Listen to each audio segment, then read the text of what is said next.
Sabe aquela estrada que a gente pega todo dia, ou a escola, ou o hospital do bairro? Pois é, nada disso surge do nada e, claro, nada dura para sempre.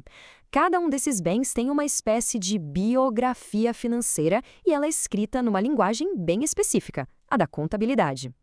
Hoje a gente vai desvendar um manual que dita as regras dessa história toda, a NBC-TSP 07, para entender o ciclo de vida completo de um bem público. Para começar, que tal um pequeno desafio?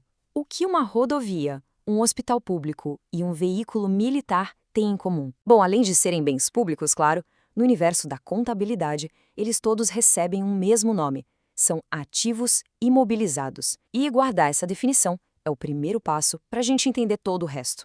Traduzindo isso para o nosso dia a dia, um ativo imobilizado é basicamente qualquer coisa física que o governo usa por mais de um ano para poder entregar serviços para a população. São as paredes dos hospitais, o asfalto das estradas, as carteiras das escolas. Em resumo, é o patrimônio físico que está aí a serviço de todos nós.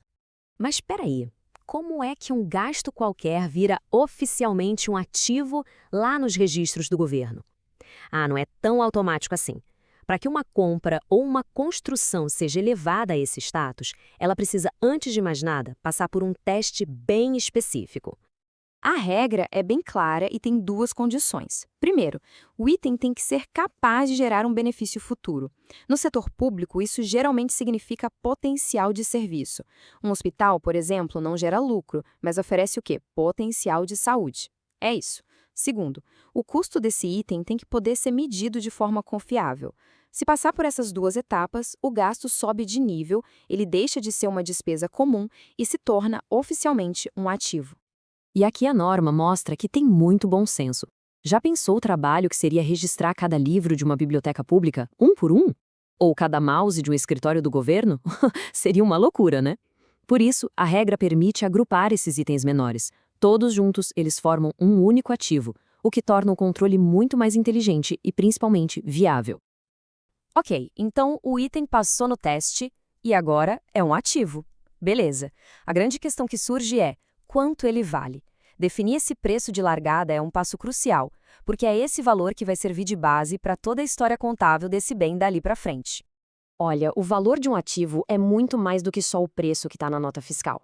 A regra diz que tudo que for gasto para deixar o bem prontinho para uso entra na conta. A gente está falando de frete, instalação, os honorários dos engenheiros, os testes para ver se está tudo funcionando. E tem um detalhe super interessante: até o custo estimado para desmontar tudo lá no futuro já pode ser incluído nesse valor inicial. É um planejamento de longo prazo. E para não ter nenhuma dúvida, a norma também deixa bem claro o que fica de fora.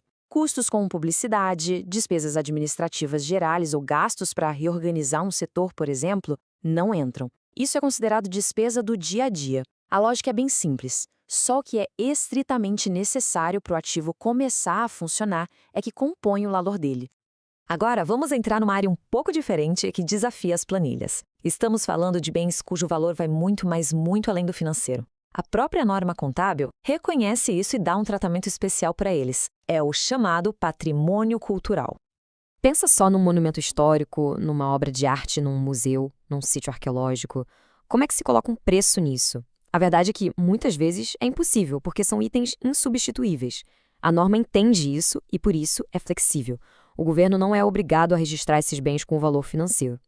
Agora, se ele decidir registrar, precisa ser muito transparente e explicar direitinho como chegou naquele valor. Muito bem, nosso ativo já tem um valor inicial e já está registrado nos livros. Mas a história está longe de acabar. Na verdade, está só começando. Ao longo da sua vida útil, esse valor não fica lá, parado, congelado no tempo. Ele precisa ser constantemente acompanhado e ajustado.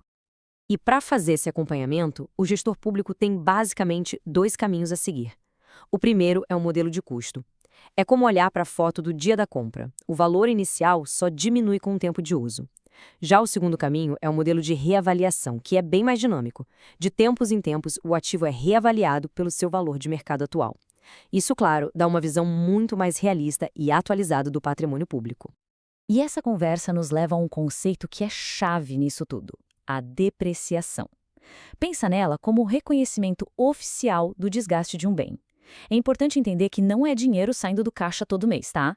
É simplesmente a forma que a contabilidade tem de registrar que, com o uso e a passagem do tempo, aquele bem está perdendo parte do seu valor original enquanto serve à população. Mas como é que se define essa tal vida útil? Bom, não é só uma questão de quanto tempo algo dura fisicamente sem quebrar. A tecnologia, por exemplo, pode tornar um computador completamente obsoleto muito antes dele parar de funcionar. Leis ou contratos também podem limitar por quanto tempo um bem pode ser usado. Então, definir a vida útil é uma análise bem cuidadosa que mistura engenharia, economia e até um pouco de direito. E como tudo na vida, o ciclo de um ativo também tem um fim. Ele pode ser vendido, doado ou simplesmente não ter mais utilidade. E a contabilidade precisa registrar essa aposentadoria do bem. A regra para dar baixa num ativo, ou desreconhecer, como se diz tecnicamente, tem duas portas de saída. A primeira é a mais óbvia. O bem foi vendido, doado ou foi para o lixo. A segunda é um pouco mais sutil. O item pode até existir fisicamente, mas ele já não gera mais nenhum benefício. É aquele computador antigo que ninguém mais consegue usar. Nesse ponto, ele é oficialmente retirado dos livros contábeis. E essa aposentadoria do ativo sempre acaba gerando um resultado financeiro. A conta é simples. Pega-se o valor que foi recebido na venda e diminui-se o valor que o ativo ainda tinha registrado nos livros. A diferença vira um ganho ou uma perda para os cofres públicos. Bom, até agora a gente viu o como tudo isso funciona. Mas, para a gente fechar, vem a pergunta mais importante de todas. Por quê? Por que ter todo esse trabalho, seguir todas essas regras contábeis tão detalhadas? A resposta é que isso vai muito, mas muito além da burocracia. Isso é sobre transparência e sobre a boa gestão de um patrimônio que, no fim das contas, pertence a toda a sociedade. É uma ferramenta essencial de governança. Seguir essas regras permite, em primeiro lugar, transparência. Ajuda a gente a cobrar responsabilidade dos gestores sobre como eles estão cuidando do que é público. Fornece dados para que eles tomem decisões mais inteligentes sobre onde investir e, o mais importante de tudo, dá ao cidadão as ferramentas para fiscalizar a gestão da riqueza que é de todos nós. Então fica aqui uma reflexão final para a gente levar. Agora que entendemos como os bens públicos são registrados e avaliados, o que é o estado das escolas, dos hospitais e das estradas que a gente vê no nosso dia a dia revela de verdade sobre as prioridades de quem nos governa. A contabilidade, no fim, fornece um mapa do tesouro público. Cabe a nós usar esse mapa para fazer as perguntas certas.